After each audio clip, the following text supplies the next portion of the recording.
Excellent. So thank you so much and welcome to our WEAll Talk for June. If you haven't met me yet, my name is Torbile Chittenden. I am the network co-lead for WEAll. So I engage with our members, people that are joining the network, and create spaces like this where we can share knowledge as members.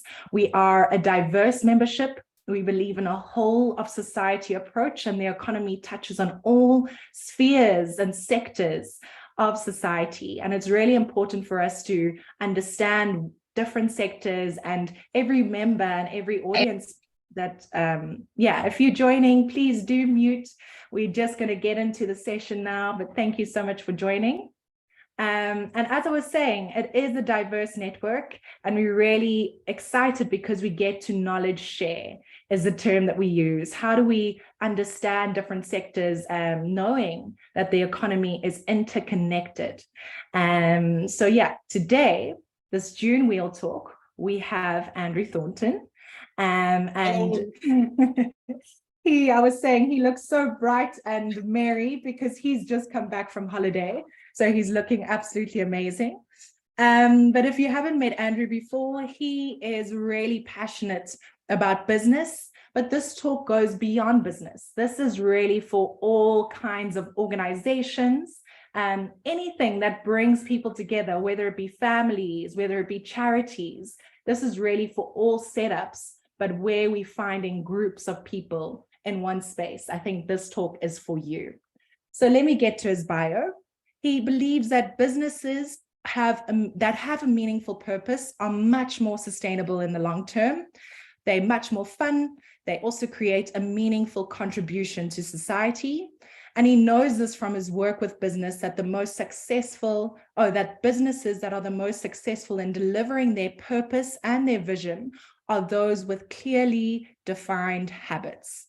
And those deliver the behaviors needed to support that purpose and vision. So this is all about opening your heart, and it's a key step in delivering on the habits needed to be more effective. And Andrew has practiced what he's preached. He's an award-winning North London, in his North London supermarket called Thornton Budgeons. I'm probably mispronouncing that from South Africa, but I hope that is close enough. Okay. Yay. He spearheaded this supermarket. It was the first UK supermarket and second in the world to launch plastic-free zones.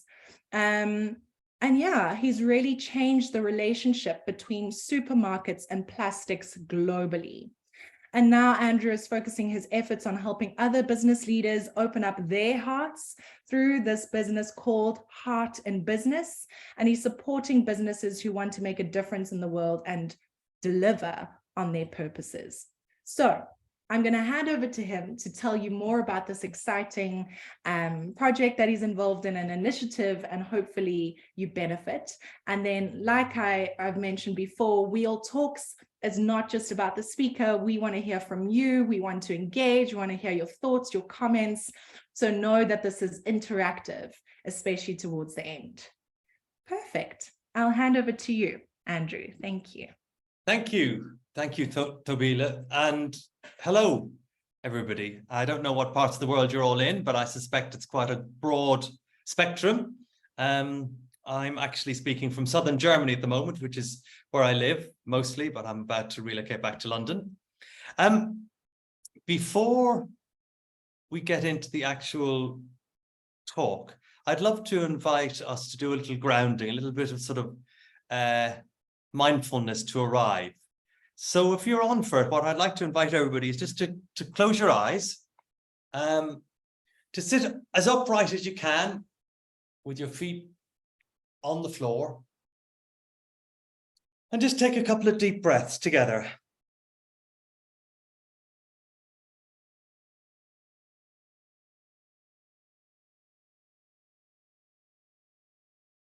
And just be aware of how your body feels right now. It's, for most of it, it's coming towards the end of the day, although I'm not sure if there's anybody from North America who might be just starting their day. But if you need to kind of just move your hands around, move your body, whatever you need to do, just to kind of arrive, just to, if you got any little aches or pains or bits of your body that's saying, oh, give me attention, give that attention. Because there are like 4 parts of us I want to invite into this talk, this session, discussion. So the body is one. The next part is the mind. So I want you to be really aware of how your mind is doing right now.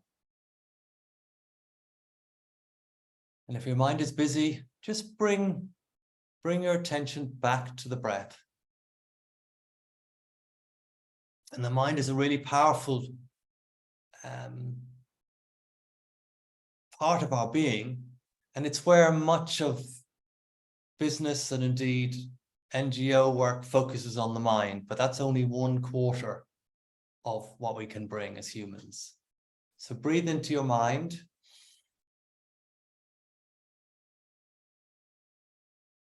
And now I'd like you to breathe into how you're feeling right now. So your feeling body is a 3rd part of your being. And just be aware of how you're feeling, happy, sad, angry, frustrated, joyful. And just acknowledge that's how you're feeling right now.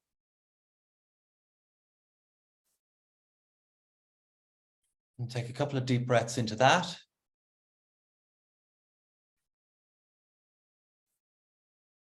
And finally, I'd like to invite you to tune into your intuition. That sort of 6th sense, that part of you that kind of knows just what to do if you listen to it. And I'd like to take a deep breath into that and invite all of our intuitions onto this call.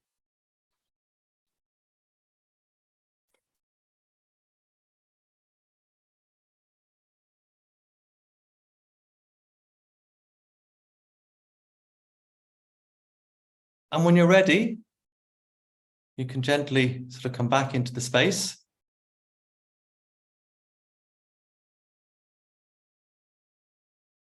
So thank you for participating in that. It's something we do at the start of a version of this at pretty much all meetings we run, calls we run, because it just helps people to become more present. And that is one of the most important things about being a leader, is just to be present. It's extraordinary how effective we can be if we're just present. So I'm going to share my screen.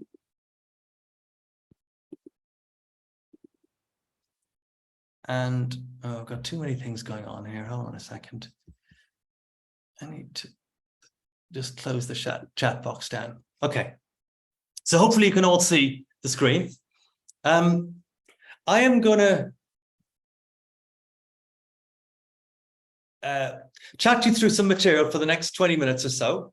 And then you're going to have to do some work. So it's not a sort of, this is a participative session, as WEAll said at the beginning, because I'm going to ask you to think about the sort of habits you would like to implement in your life.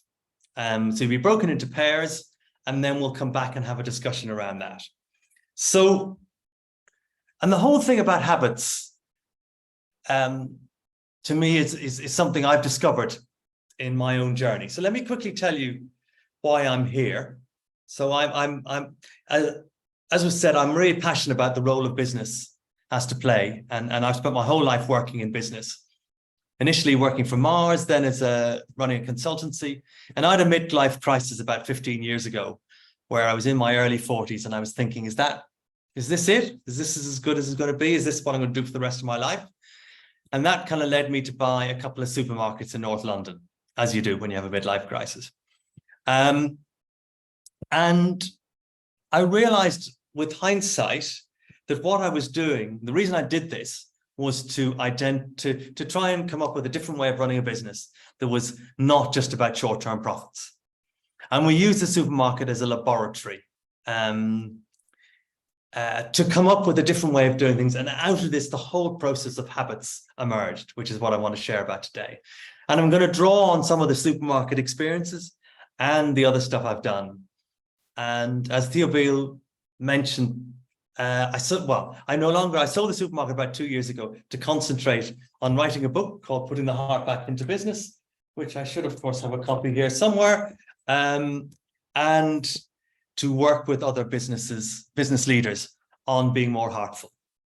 And I do want to say, this is, it talks about heart in business. I'm talking from a business perspective, but everything I'm talking about here is equally applicable to working in an NGO, working in a charity, how you run your family, running a sports club, anywhere a group of people come together, this sort of approach can be used. And we in my little family here in Germany, we use a lot of the stuff I'm talking about here on an ongoing basis with our 14-year-old.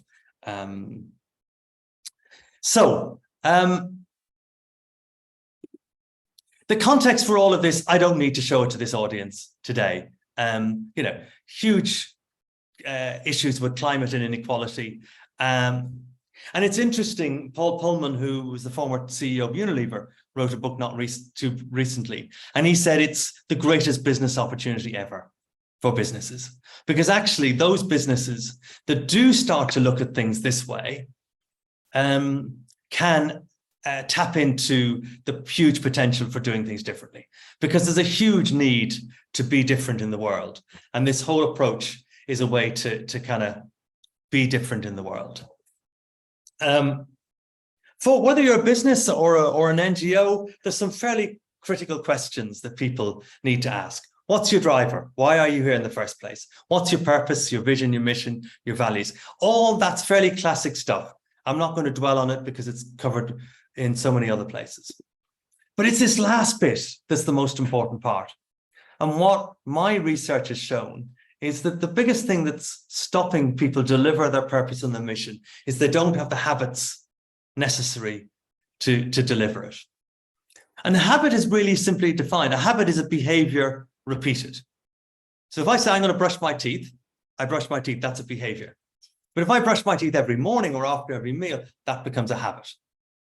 And the idea of this work is to say, okay, if you know what your purpose is, then define the habits you need to deliver that purpose and start practicing those habits on a day-to-day basis.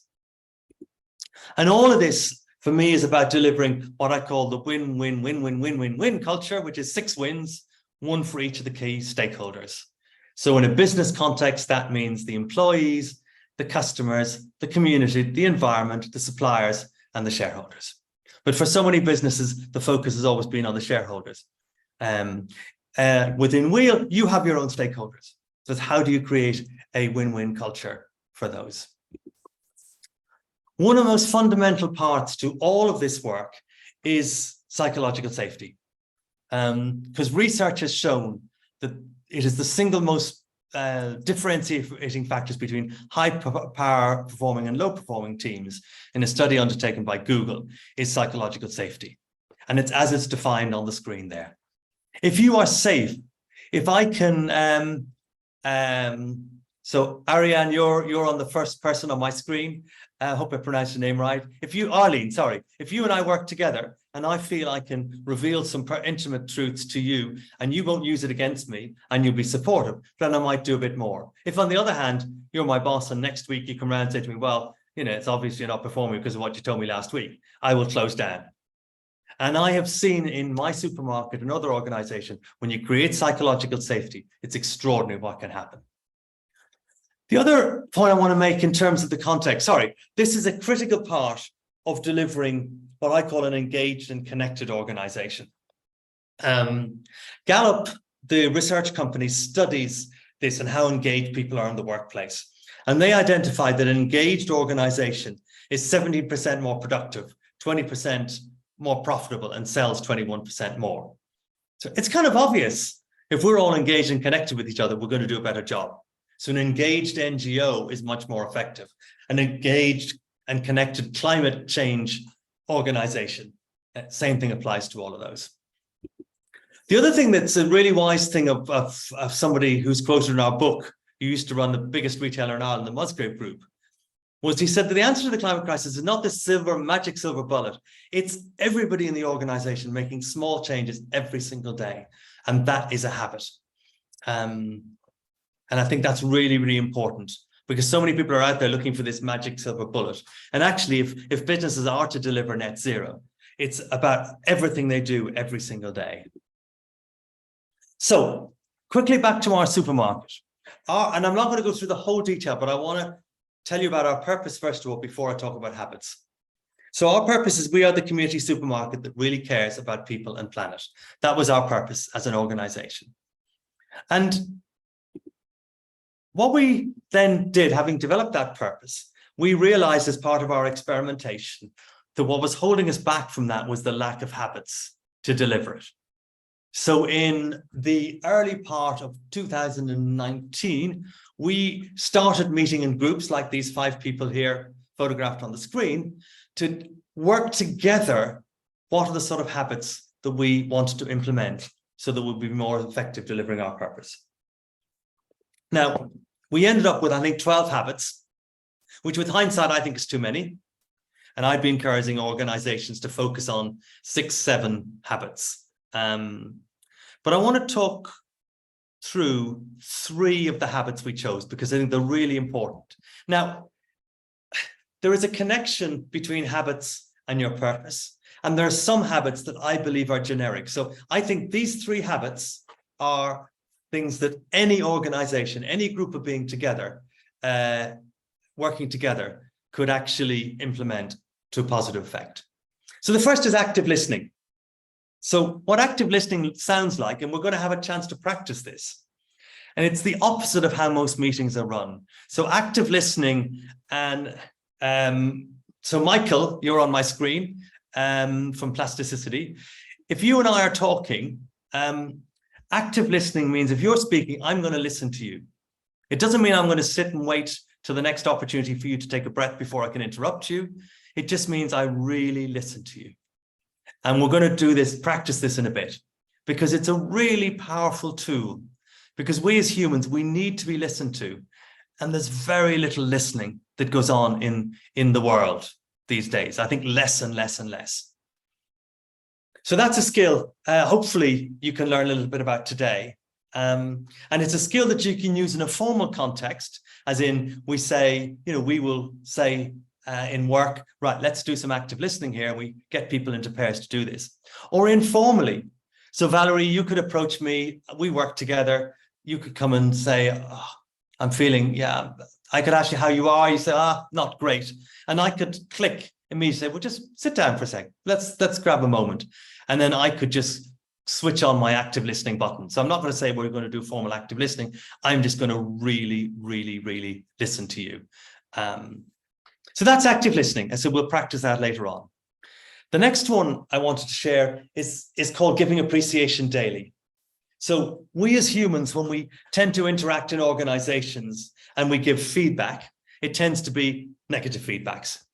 We actually, if your typical appraisal, you spend 10 minutes on saying how things went well, and then you spend the rest of the time on your development needs. Anybody been in one of those appraisals? All the things that are wrong with you.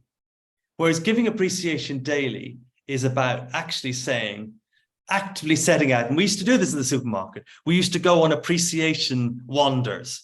So I'd go around the store and I'd be looking for things to compliment people on. And we use descriptive praise. And that's really important. It's not just saying, oh, that looks great. You did a fab job. Well done, Lavinia. Great job. Thanks. Because Lavinia, you probably heard, if I'm your boss, enough criticism from me to not believe when I say that. But if I say to you, I really loved the fact that yesterday when we had that really difficult customer, I really loved how you listened to her and you really helped her express her frustrations. So that's a descriptive praise. And you can really hear that. It's a really powerful tool and it's really easy and it's free. And you can use it. I use it in all life. I try to descriptively appreciate someone who served me a coffee. Someone, a bus driver, everybody. You can use it in all parts of your everyday life. And then the final thing is being on the pitch, not in the stands. And that basically means taking responsibility. So you're saying, I am actually one of the players on the pitch. I'm not sitting on the stand lobbing sort of rotten tomatoes at people. And one of the people I work with loves this so much, he actually made me a notebook as a gift called Being on the Pitch. These need to be modeled by the leadership team, which is absolutely critical for this to work. Because if we want people who work with us to do something, we as leaders must actually demonstrate it.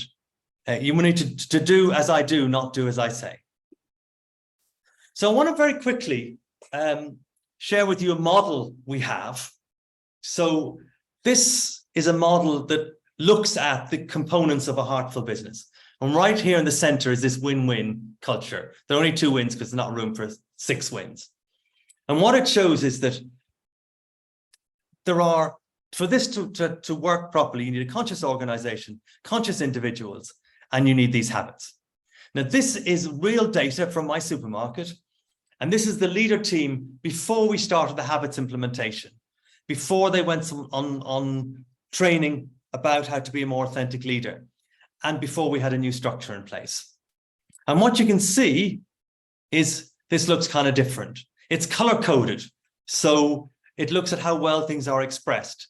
And what you can hopefully twig is that the sort of things that are in green are better expressed than those that are in yellow or red.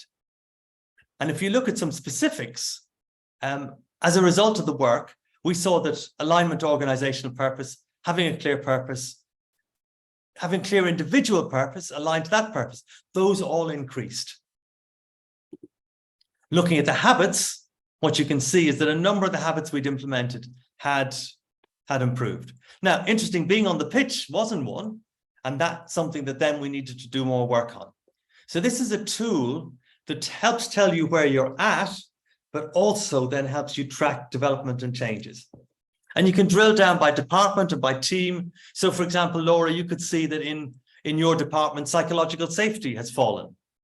Whereas Lizzie, in your department, you've seen that it's increased. So you can start to understand, what are you doing? What's Lizzie doing that Laura's not doing? And how can you grow that whole piece? So it's a very quick sort of run through it, but it gives you an idea of how these things work. And you can see overall at the end, you're looking at the win-win culture increasing by 6 points. So I want to look at some hard facts. So in our supermarket, when we did this, as WEAll said, we were the first retailer to introduce plastic-free zones. We got lots of positive comments. According to the Tesco CEO, former Tesco CEO, we changed the relationship between plastics and supermarkets globally. That's in one supermarket in North London. But from a commercial point of view, our sales went up 6%. Yeah, the length of service for the people working in the store was an extraordinary 8.5 years. The average in a business like this in London is like 1 or 2 years. And the leadership team, 15 years. Our customers said 10% more with us. We had a system that 50% of our profits went to the team. And then finally, as the shareholders did very well, both during the operation of the business and when it was sold. So it's kind of just wanting to demonstrate that this does deliver in hard no terms, because for many CEOs, if they want to do something like this, then they have to feel they don't want a soft, woolly, fluffy sort of thing. They need something that's going to deliver. And what we have demonstrated is that this approach does actually deliver it in a very tangible sense. And we've written about it in this book, which I will be able to send you a link on after the talk. So this is the moment where the fun starts, and you get to do some practice. So what's going to happen in a minute or two is WEAll is going to put you all into pairs. Okay, this is the question I want you to answer. And how this works is when you go into your pairs, you decide very quickly who's going to go first. So on my screen, I've got Nick and Lewis. So let's say Nick and Lewis are in the same group. You decide who's going to go first. Say Nick decides to go first, to speak first. So in that instance, Nick, you are going to answer the question, what habits would you like to implement to become a more effective leader? And Lewis is going to listen. So Lewis, all you're going to do is just listen. You might occasionally make a sound like, yeah. But it's not a conversation. You're not going to say, oh yeah, I used to do that. No, I think that's a great idea. You're just going to keep listening. And the only thing you can say is if Nick stops speaking for any length of time, and the silence is actually really good, but if it's gone completely silent, is you could just say, what else? Okay. You're going to have about 15, well, just know you're going to have about 12 minutes in total. That's 6 minutes each. And you'll get a message from us when it's at the half, when there's 2 minutes to go. That means Nick has 2 more minutes. And then at the halfway stage, you swap over and you reverse that process. Are those instructions clear? Because if you have any questions, please let me know now. Okay, so I'm going to stop my screen share. And WEAll, can you do your stuff on putting people into groups? And I'm going to see you guys all back in about 12 or 13 minutes. Have fun. Ooh.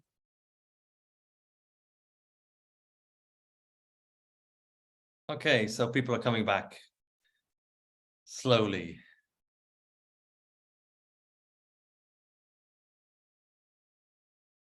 So as people come back, I'd love to know, first of all, how was that in terms of talking about your habits with someone else and being listened to? And also, if anybody has any, I'd love to hear about how that experience was, and if anybody has any questions or comments on what I was talking about before the breakouts. And we have about, well, we've about 15 minutes left. So I'd love to hear from someone. I'll go. Okay, hi Lizzie, lovely to see you. Hi Andrew, nice to see you too. So I was paired up with Nick in Boston. So we had a lovely, well, we weren't chatting, but there we are, nearly fell into that trap. We weren't chatting, I was listening to what Nick had to say and hanging on his every word. I thought, yeah, it was insightful listening to Nick speaking about his management style and how he's evaluated that with how he's worked with his team in the past and what thoughts and visions he has that he wants to implement for things going forward. So I thought Nick was very insightful actually and interesting to listen to. Thank you. And you working in a business that implements all this. Do you want to share a little bit with the group about how it is, how it's been? Yeah, great. So we did actually sort of run. I didn't have that much time in the end because we were sort of on a bit of a roll. But yeah, I was saying to Nick, I work for a company called Cotswold Fare. We're a fine food wholesaler into retail and a certified B Corp. And I've also had the privilege, I know Andrew has done a lot of work with Cotswold Fare, and I've had the privilege of doing the Heart in Business course, just the one. But we did similar exercises with the online course. I did that during lockdown, so that was just over 3 years ago now. Time goes quickly. And the course was referred to as WEAll. Yes. So, and it stands for stepping into authentic leadership. And I thought, well, hang on a minute. I'm not a leader. I'm not leading a team of people. This isn't going to be relevant to me. I don't need to do this. But after the first couple of sessions, it was absolutely brilliant. And just going through all the different questions and different workshops and stuff, some of the changes I've made, I'm still living today. So they have actually just become a habit. So I was interested when you sent through the link to this today. I thought, okay, so that could be the next phase. So those were personal goals. So I was thinking maybe this time I'm going to try and have a think about some work habits rather than it all being about me. Okay, thank you, Lizzie. Who else would like to share or ask a question? Yes, Danielle. Hi, thank you so much for coming and sharing some of your learnings and your experience with us. That's brilliant. Thank you for your time. I really liked the sharing of habits. It's nice. I think I found maybe a new accountability buddy in my colleague in the thing. We had actually some similar habits, which we are at different stages of development and trying to work on. I've done some work with Collective Leadership of Scotland, and they also speak a lot about listening and how there's so many levels of listening. Like, you might just, have noise around you, but actually really hearing the feelings and the emotions that are coming from somebody else, and the complexity in what they're telling you is really something I'm working on. And I shared a little physical cue that I have trying to employ now, because that's something that I'm really trying to improve on. I actually sit on my hands when I'm in a situation where I'm desperate to bubble up and want to and offer a solution, because I'm a problem solver, and I want to try and offer immediately my input. So I actually take my hands and sit on them. So it does kind of physical cue, and maybe this is something useful for others, just to have maybe not that one, but some other physical thing, just as a little memory jogger for when to kick in your habits. Thank you very much, Andrew. Thank you, Danielle. That's two really important things you said there. One is about the habits, and I love the sitting in your hands thing. That's really smart. And there's like all sorts of tools, techniques we can use to remind us to do these things. And the other things about accountability buddies, it's really important. All our programs now, and I don't know if we did it, Lizzie, when you did them, at the end of every program, you have habits you want to implement, and then you have an accountability buddy. Because if I've committed to you, Lizzie, that I'm going to sit on my hands during meetings when I want to speak, then to every week check in with you and you say, how's it going? I'm much more likely to do it than if I just say I'm going to do it. And then, I mean, how many of you have been on a workshop where you think it's a fantastic workshop, you go away and 3 weeks later, you've forgotten everything you learned on it. So thank you. It's a really important tool, this accountability buddy idea. Okay, who else?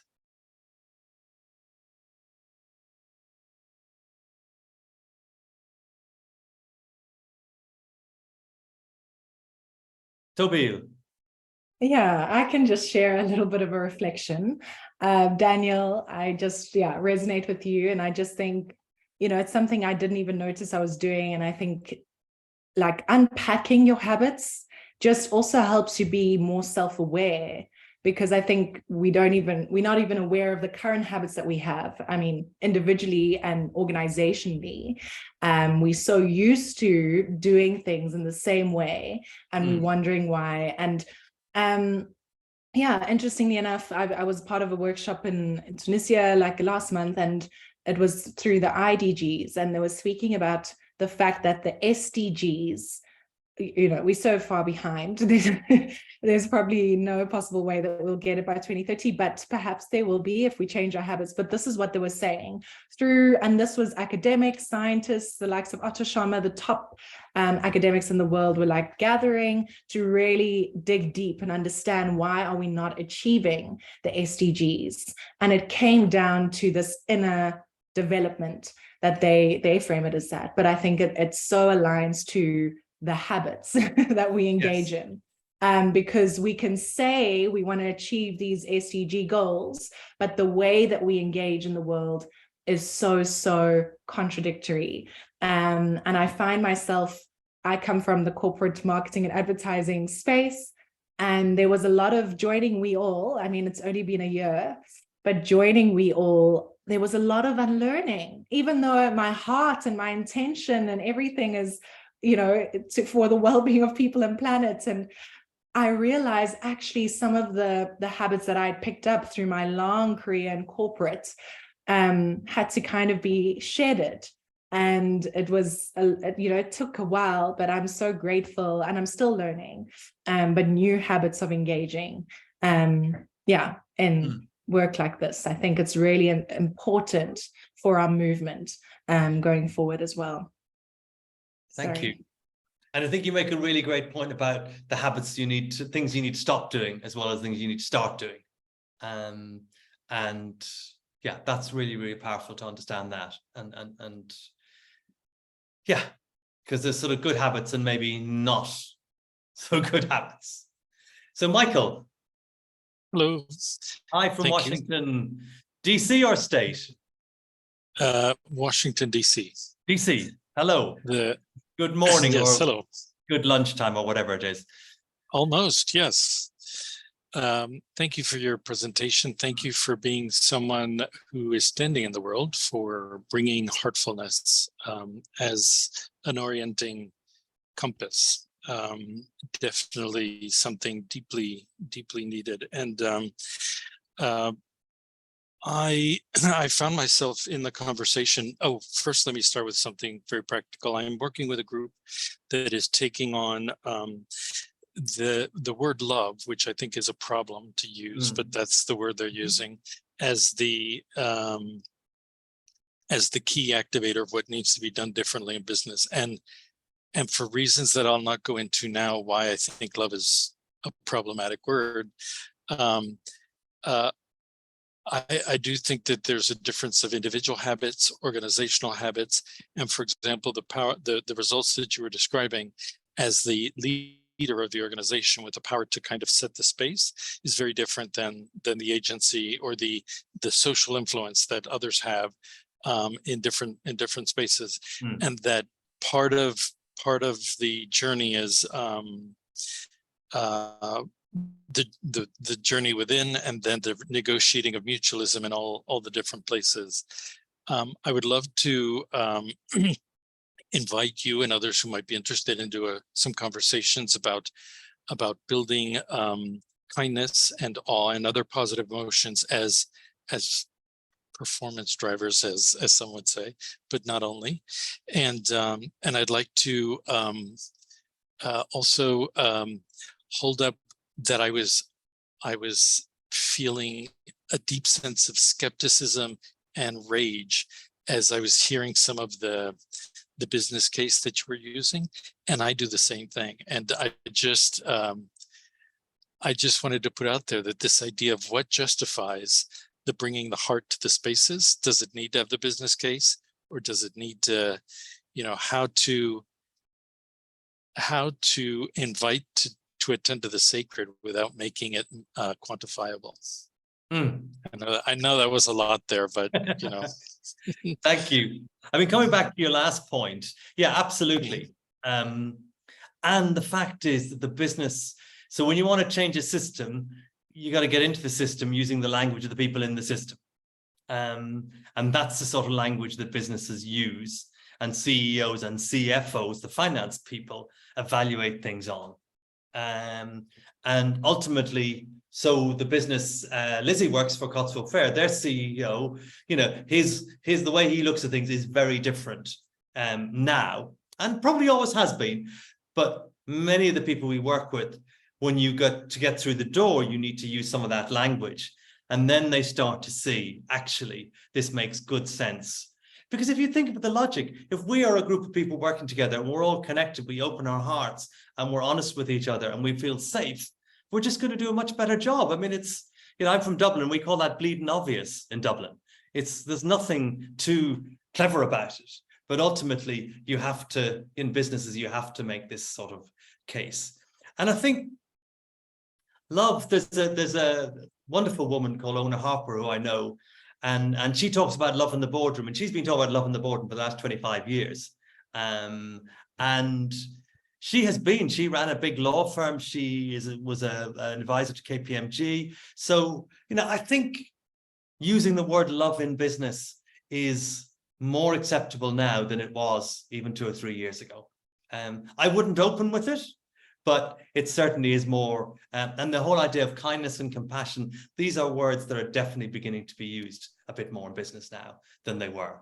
And it's a certain type of business leader. Your traditional, if you excuse my language, hard-assed, sort of, what was his name? Gordon Gekko from that film years ago. They're not going to be interested in this stuff, but there's a new generation of business leader coming along that is much more heartfelt and more connected.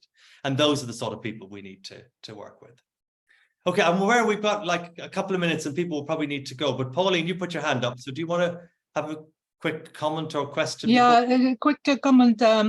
In social enterprises, we started to measure in two currencies, the money currency and the purpose currency. So if you can do something you really love in an organization, you don't want to get paid, you want to pay the organization. And if there's something nobody wants to do, you pay more. But you always not argue about volunteering or not. You just measure how much is in it for me in dollars and in purpose. Yeah. And the model that I showed you very briefly, that picks up lots of, behavioral stuff. It's not financial at all, but that behavioral stuff we know leads to financial performance. So thank you for that comment. I'm aware time's just about to run out. I will send you all a couple of things, a paper on active listening that just describes in more detail what we were doing, a paper on habits, and also a link to our book, which is available. You can download the first 3 chapters for free as well. So if you want to just have a nosy, then follow that link. So I'm going to pass back to you, WEAll. Yes, thank you so much. We really, really appreciate you sharing this with us and just getting to, I'm going to remove the spotlight so I can see everybody. Sorry, I'm in the dark. We have a thing called load shedding here, which Lewis and I spoke about for ages. But I really do want to say, I think it's such an important topic because we are so, especially in movements like this, where it's climate justice, social justice, we can be in such a rush to get things done and we have climate anxiety, but the way we engage in spaces kind of misses understanding where people are coming from and understanding who they are. So we can't create solutions without understanding. And I really think that's such an important thing for us to encompass and embody within our movement going forward. So it's been great to connect. I would love to connect with all of you going forward. I did pop my email in the chat. So if you're not a member of WEAll, I would love to engage with you further. It's torbile@weall.org. And we have this on a monthly basis. So we have different topics. Some are quite, I wouldn't say soft. What do we say? Vital. And some are quite practical and really around the environment or social justice. So they vary, and I think intentionally so, because this is really about the whole human engaging in change. So thank you so much. We're going to end it there. Love seeing you, and hopefully we can connect soon. Bye, everybody. Bye. And a huge thank you again to Andrew. Thank you.